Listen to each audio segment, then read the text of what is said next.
साहेबांना विचारून बघ ना, ते आपल्याला काही पैसे देतील का म्हणून. हा जरा बघ ना, ते ऐकतील तुझं. तू वेडी आहेस का? काय बोलतीयस तू? आधीच सरपोतदार साहेबांचे आपल्यावर इतके उपकार आहेत. मला बरं नसताना ते त्यांच्या घरी मला घेऊन आले, माझी काळजी घेत आहेत. इतकं पुरेसं नाहीये का? हे बघ, मी सरपोतदार साहेबांना पैसे नाही मागू शकत. अगं बरोबर आहे तुझं स्वानंदी, मला सगळं कळतंय.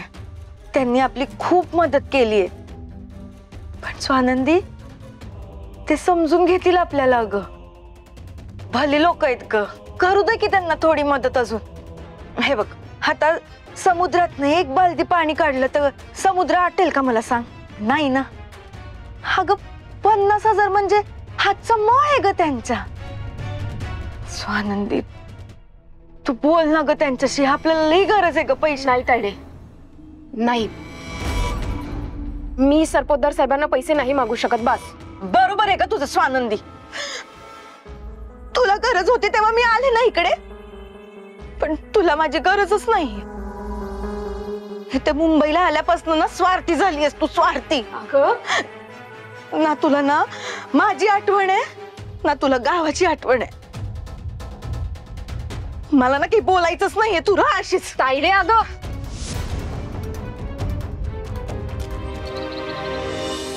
अर्जुन, चला उठा. ए अर्जुन बाळा, चला उठा पटकन. किती वाजलेत? अरे आम्ही झोपी झोपी करतोय. इतक्या वेळ कोणी झोपत असतं का? चला उठा. उठल्यानंतर मम्मम करा, आंघोळ करा, रेडी व्हा.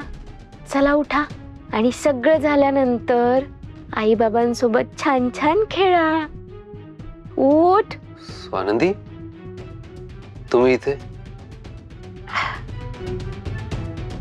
मणीसराव, मी इथे म्हणजे मी आपल्या घरात नसणार आहे तर कुठे असणार आहे? बघितलं नाही तुम्ही? मी अर्जुन सोबत खेळत होते, त्याला उठवत होते. आपलं घर म्हणजे तुम्हाला आठवतंय हे सगळं? मला आठवतंय म्हणजे? मला का नाही आठवणार? काय विसरले मी? स्वानंदी, तुमचा अपघात झाला होता, त्यानंतर तुमची स्मृती गेली होती, तुम्हाला काहीच आठवत नव्हतं ना, म्हणून विचारलं.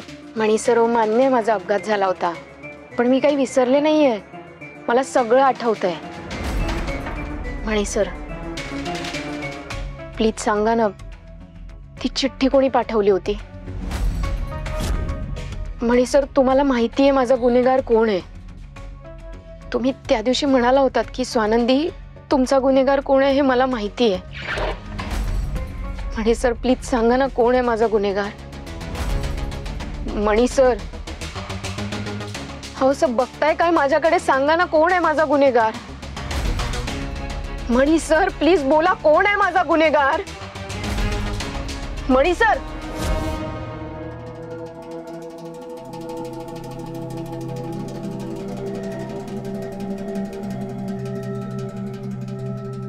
स्वप्न होतं, पण हे स्वप्न आज ना उद्या खरं होऊच शकतं ना.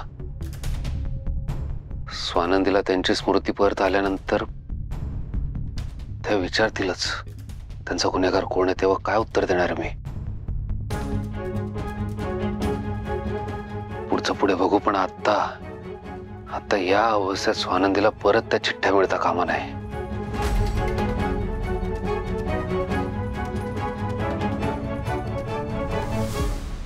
स्वानंदी, स्वानंदी, तू प्लीज माग ना ग साहेबांकडनं पैसे. तायडे, अगं कसं वाटतं ते? त्यांचे आधीच आपल्यावर इतके उपकार आहेत, आता त्यांना पैसे मागणं मला नाही पटत आहे. हे बघ स्वानंदी, मला कळतंय की तुला खूप विचित्र वाटतंय की कसं पैसे मागणार, पण आपल्याला खरंच गरज आहे ग. आपल्याला आपलं घर वाचवायचंय. तो सरपंच गिळेल ग आपलं घर.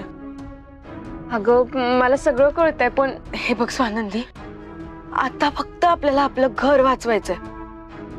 तू दुसरा कुठला बी विचार नको करूस. हे बघ, तो सरपंचच मला फोन करायलाय.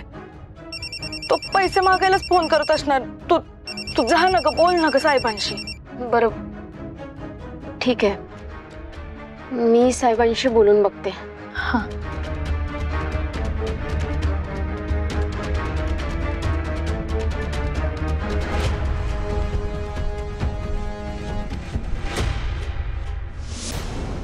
बोला सरपंच साहेब.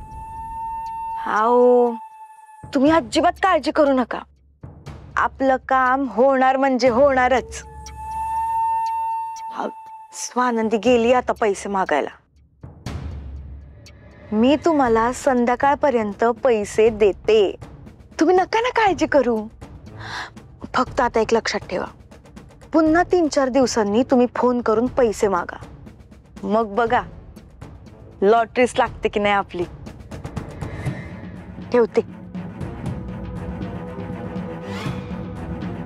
हा, पैसे येणार.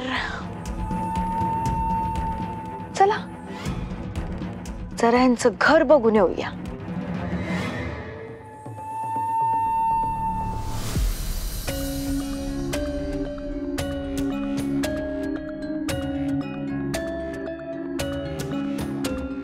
साहेब, आत येऊ?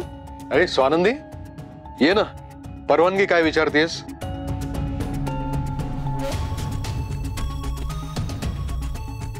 बरं झालं तू आलीस ते.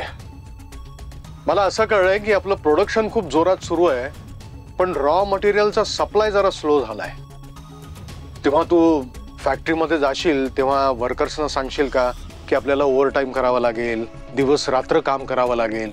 सांगशील? साहेब, तुम्ही त्याची काळजी अजिबात करू नका. मटेरियल वेळेत येत नाहीये हे सुजित सरांनी मला आधीच सांगितलं होतं. त्याप्रमाणेच मी सगळ्या कामगारांशी तसं बोलली आहे आणि ते काम करायला सुद्धा तयार आहेत. शाब्बास.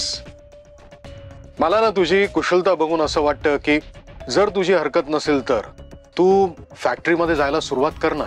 काय ना, तू असलीस ना की आमचं टेन्शन कमी होतं. ठीक आहे साहेब. अजून एक रिक्वेस्ट होती. बोल ना. म्हणजे आपलं प्रोडक्ट झाल्यानंतर जे मटेरियल उरतं ना, त्याला आपण रॉ मटेरियल म्हणून वेस्टेज म्हणून टाकून देतो. तसं न करता आपण जर ते मटेरियल वापरून गोधडी किंवा सॉफ्टटाईज बनवले तर ते अगदी छान होईल. म्हणजे मी मशीनवर बसले होते तेव्हा माझ्या लक्षात आलं की आपण सगळं मटेरियल वेस्टेज म्हणून टाकून देतो. तेव्हाच मला ही कल्पना सुचली. कल्पना उत्तम आहे. तू ह्या प्रोजेक्टवर काम करायला सुरुवात कर. आपण बघूया रिझल्ट्स काय मिळतात ते.